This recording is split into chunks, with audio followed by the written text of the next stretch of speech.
Hello and welcome to another exciting episode of Can It Take a K26, the show where we take a variety of blasters and see if they can be upgraded using a K26 spring. And if not, what can they be upgraded with? Today, by popular vote, we're going to be taking a look at some of the newer X-Shot blasters, starting with the X-Shot Longshot. An unfortunate name, as there already is a popular modded blaster in the hobby called the Longshot, and this just gets confusing. But what we have here is a brand new one, still in box, ain't never been sniffed. And we are gonna take a look and see if this thing can be upgraded. But first, let's take a look at the stock numbers. This thing is fairly impressive out of the box, so let's get some numbers. I'm in. Let's get some FIPS. Right, getting some weird spring rattle. I don't think that spring's supposed to be loose. Might have to look into that. Let's see what this thing hits out of the box. 127, 122, 137, 115, 115. Using the half darts it came with. Not too bad. It doesn't look like my plunger tube is cracked. Let's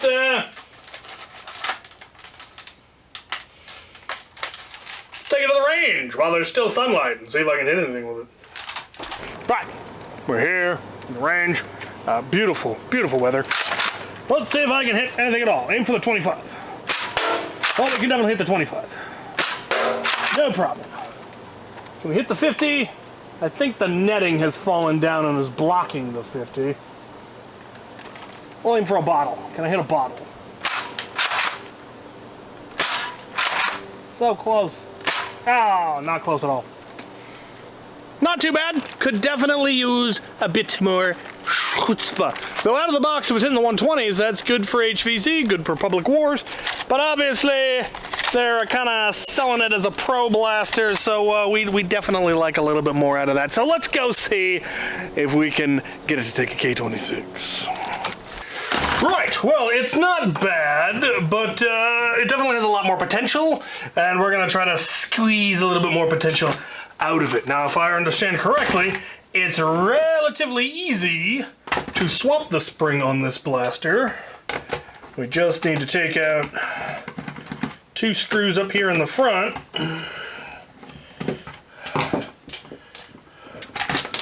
Which will then allow us to pull a pair of pins. And the front section will come off.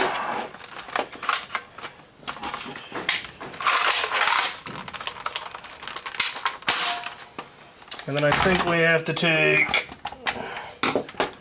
this screw out of here.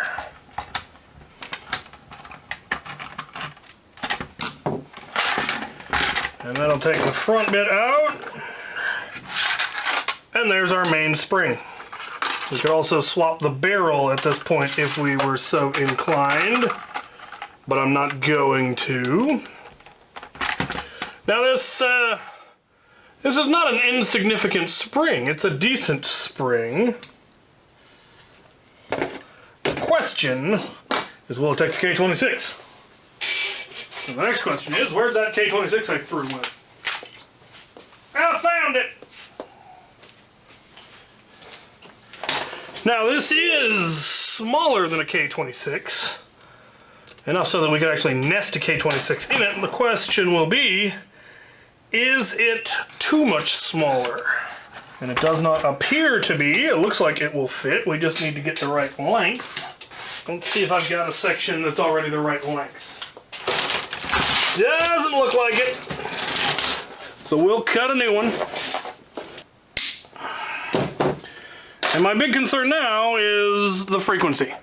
The stock spring has a much lower frequency, and so I'm worried that we're not going to get enough compression. But we're going to try it anyway, because that's what this show is about.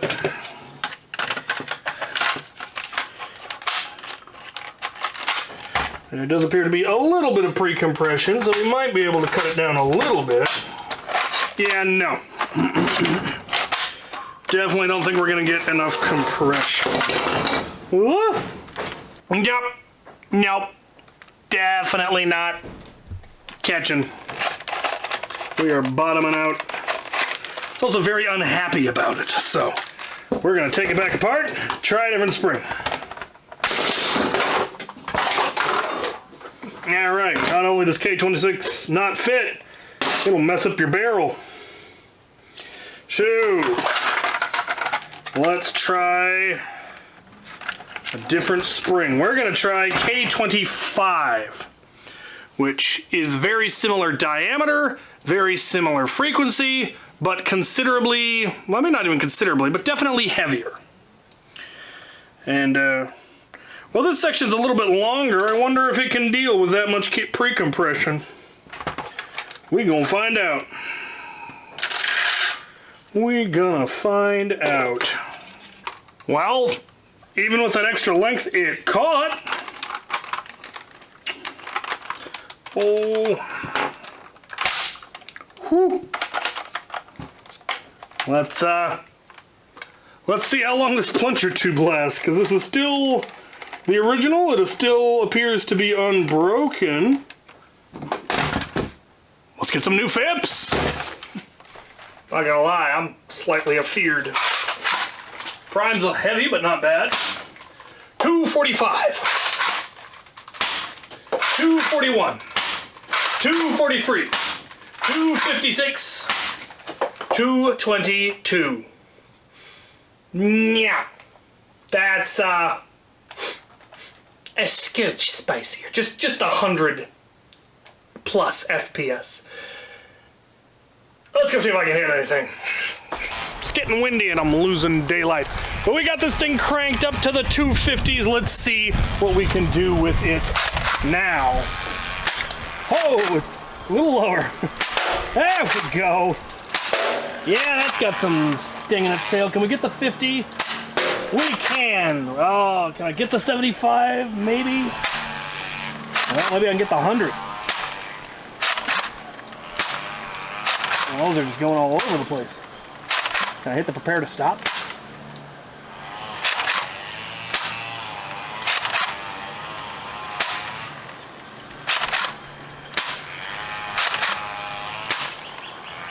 I think I got it. It doesn't make a whole lot of noise. I need to fix the netting. Some of the netting has fallen down. We can still get the 50. Yes, I can. How about a target? Oh! Round's complete. Yeah! Now it's got some zip. Currently it just has the stock scar barrel, so maybe a better scar barrel would probably go a long way. But I dig it. Very cool, very cool. Let's go talk about it. Right, for many of you, it will come as no surprise that no, it cannot take a K26, but yes, it can take a K25. In fact, a fairly long section of K25. I've already taken it back out because I plan to keep this one low power, but we've got 1, 2, 3, 4, 5, 6, 7, 8, 9, 10, 11, 12, 13, 14, 15 coils of K25, which is a little bit longer than the stock spring, and with that we were getting double the FPS. It went from 120 to 140s, which is really very impressive. How long this stock plunger tube will hold out, I don't know. Some were broken when they arrived, others have been working just fine for people forever. So I will probably go ahead and open it up and put in an aluminum one, and that will probably be the extent of what I do to this particular blaster, because I have another one that has the longer barrel and the heavier spring and the upgraded plunger tube and all of that, and I want to have one that's the lower powered option as well, just for variety, because it is such a fabulous blaster. I'm not in general a big fan of bullpups, but I really like this. I like that they added a thumb release for the magazine. That's just a neat feature. All that good stuff. So yeah, quite nice. All right, let's move on to our next contestant after these messages. All of the K26 for this series was donated by Out of Darts. Check him out at outofdarts.com for all your Nerf modding needs. Our next contestant is the X-Shot Lock Blaster from the Skins line. So named because it has a combination lock similar to, I want to say the Heartbreaker bow. One of the crossbows in the Rebel line had a padlock, and it's Well, it's thoroughly annoying. If you forget the lock or you don't know what the lock is, you can't operate the blaster, which is, I don't know why they would do that. But we're going to take a look anyway. Supposedly, the combination's inside, hopefully. Question mark? I'm dubious. Anyway, it's also, as you can see, brand new. Never been snuffed. Let's get it open. Alright, so apparently on the far side of the blaster, there's a QR code. You scan it, it gives you your combo.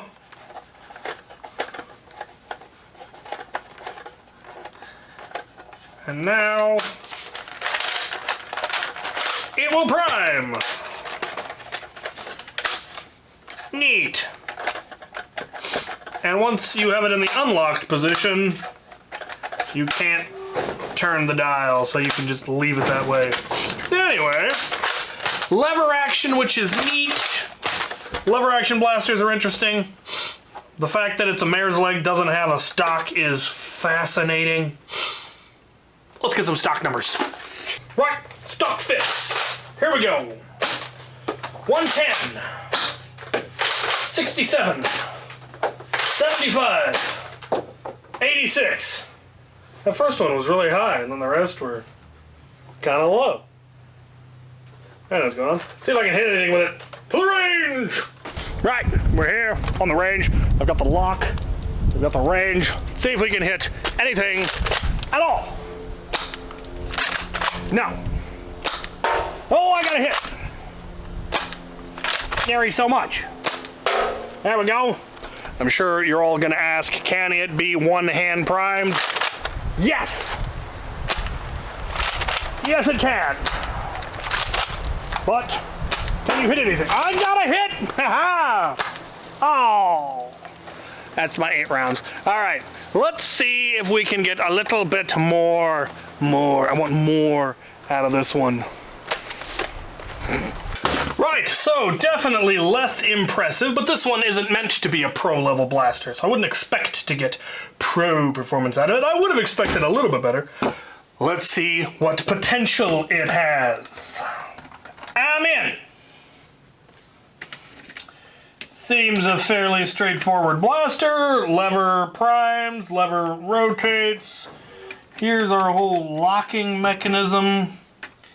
If we wanted to disable the entire locking mechanism, all we would have to do is take one screw out here and remove this bar. We gonna do that. I really do not understand the point of the whole locking mechanism when they give you the bar, the QR code to scan to get the code on the side of the blaster. Anyway, the potential is decidedly questionable given the very small nature of this plunger tube. That is not an impressive, I mean that's a small plunger tube. Let's see what we have. Looks like the plunger head comes off, so we can get to the spring easily enough.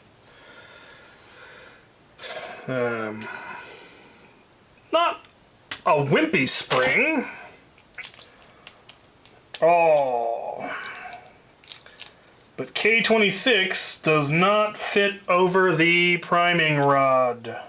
Do I have another section of K25 kicking around in here, maybe? I believe that's some K25. Again, similar frequency. We are going to be putting a longer section in the hopes that we can get a little bit more out of it.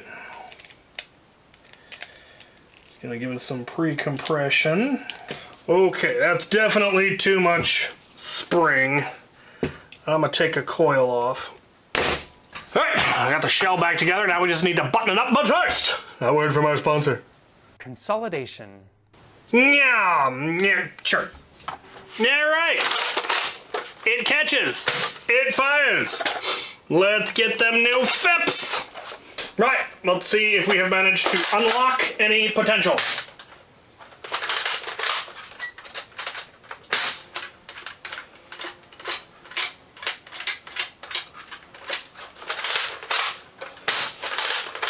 Well, Apparently, I didn't get the rotation mechanism reassembled correctly, so we gonna have to fix that. But 110,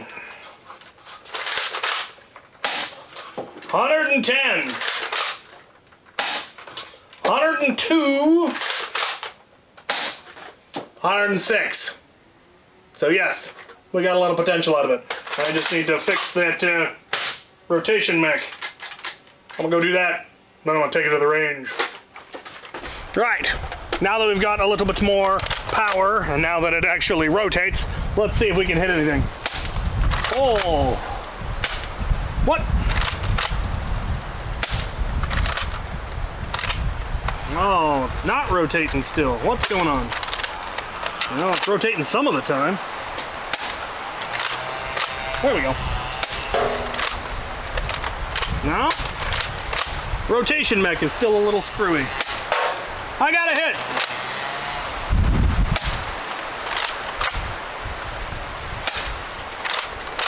Seems to be working now. Oh, it's got too much power now, I think. Can I still one-hand ratchet? No! Nary so much. Yeah, I don't know. I don't know if that's really an improvement. Still not, yeah.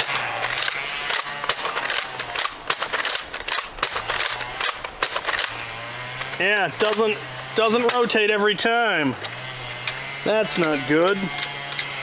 I wonder if that is a result of the spring or if I still don't have it fully reassembled correctly. Let's go talk about it. Right, well, we did get a significant improvement from the 60s, 70s, 80s, like that, up into consistent over 100, which is nice. I am still having rotation mech issues. There doesn't seem to be any rhyme or reason or pattern. So I may have to open it up and I may end up downgrading it in order to get rid of those issues. It seems to be rotating okay now.